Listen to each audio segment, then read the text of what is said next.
We hear it every day. Why aren't Muslims speaking up against terrorism? Better yet, they say, where are the peaceful, moderate Muslims denouncing ISIS? Yet the very people asking these questions tend to ignore a major fact. Muslims are the primary victims of terrorism driven by Wahhabism, an extremist, politically motivated perversion of Islam that is held by groups like ISIS. From 2007 to 2011, 97% of terrorism-related fatalities were actually Muslims, according to the U.S. National Counterterrorism Center.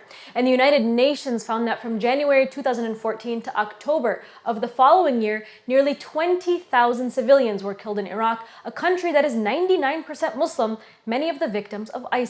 Still, the UN says its figures likely fall short because they don't include casualties resulting from the secondary effects of violence, like how many people are dying because they don't have access to food, water, or medicine, which are also directly caused by groups like ISIS.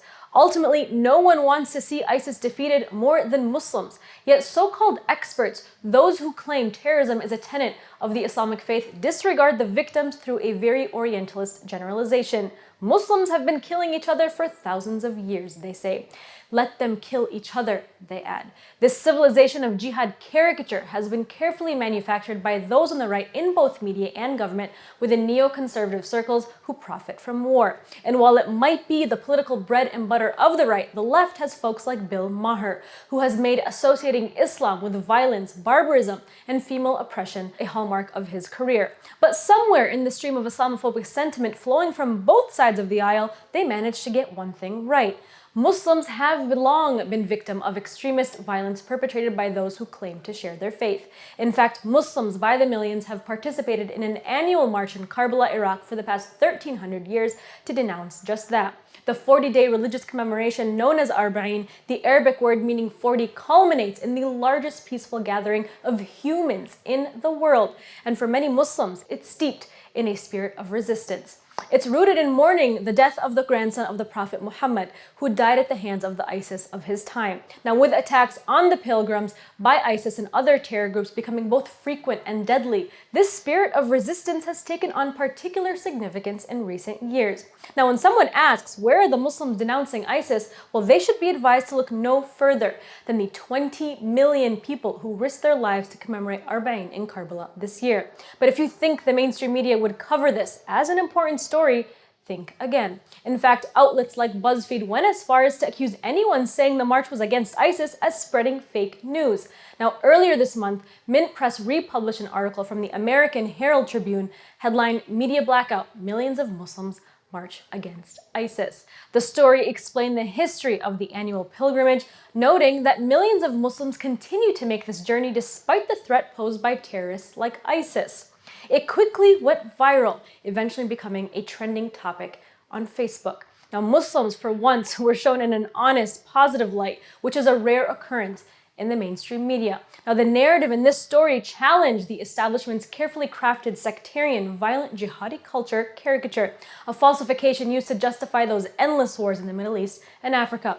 And it's a vicious cycle. These endless wars, supposedly meant to target terrorists, actually give rise to the terrorism that Muslims become victim to. Of course, it wasn't long before the mainstream media chimed in. Buzzfeed did what it's been doing best lately. It bent a positive story showing Muslims united in a force of peaceful resistance against terrorism to parrot Cold War rhetoric.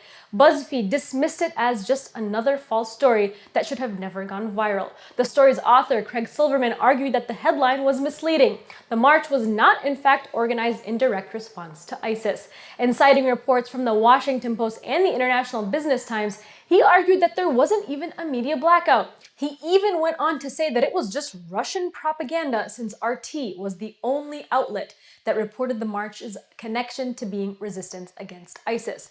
Ultimately, Mr. Silverman used the story and Mint Press's decision to reprint it as an example of why Facebook needs to be more cautious about what appears in its trending section. Yet much of his proof lies in reports by mainstream media outlets that can't even differentiate between ISIS-inspired terrorism and Islam, which ultimately helps push those foreign wars and funneling weapons to extremist rebel forces that leads to more terrorism that Mr. Silverman seems to support. In attempting to address the spread of misinformation plaguing Facebook, Buzzfeed missed the point at the heart of the story. Participating in the Arbaeen march is marching against ISIS. Now, for those claiming this is a false story, well, here's a little history lesson for you. Arbaeen pays tribute to the sacrifices of Hussein ibn Ali, or also known as Imam Hussein, the grandson of the Prophet Muhammad. Now, he and his followers were massacred in 680 by the tyrant or ISIS of their time, Yazid ibn Muawiyah. An influential ruler from the Umayyad dynasty, Yazid ruled over many parts of the Middle East with an iron fist as he established his so-called caliphate. Now, he descended from the 1% that ruled Arabia when the Prophet Muhammad revealed his message that challenged the economic heavyweights who profited from exploiting the impoverished population. Now, generations of that 1% carried on these attempts to silence and undermine the Prophet Muhammad, his family, and his followers. Now, Hussein repeatedly refused to pledge allegiance to Yazid, a power-hungry tyrant who represented the antithesis of Muhammad's message. And this refusal eventually led to a standoff between Yazid's 50,000-man army and Hussein and his 72 family members in Karbala.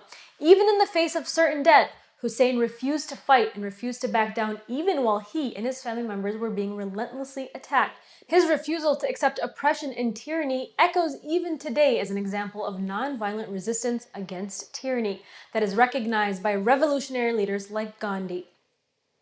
And because groups like ISIS take their lessons from tyrannical leaders like Yazid instead of Hussein, this annual march in Karbala remains a symbol of the Muslim struggle against those who purport to use their faith in the pursuit of wealth, power, and colonialism.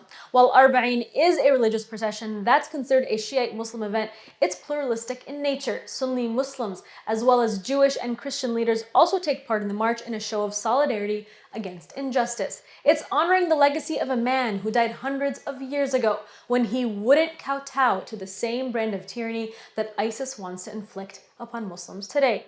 So, Mr. Silverman and Buzzfeed, marching in Arbaeen is taking a stand against ISIS and terrorism.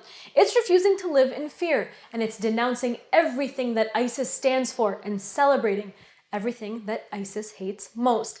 Now, that's a real news history lesson worth sharing.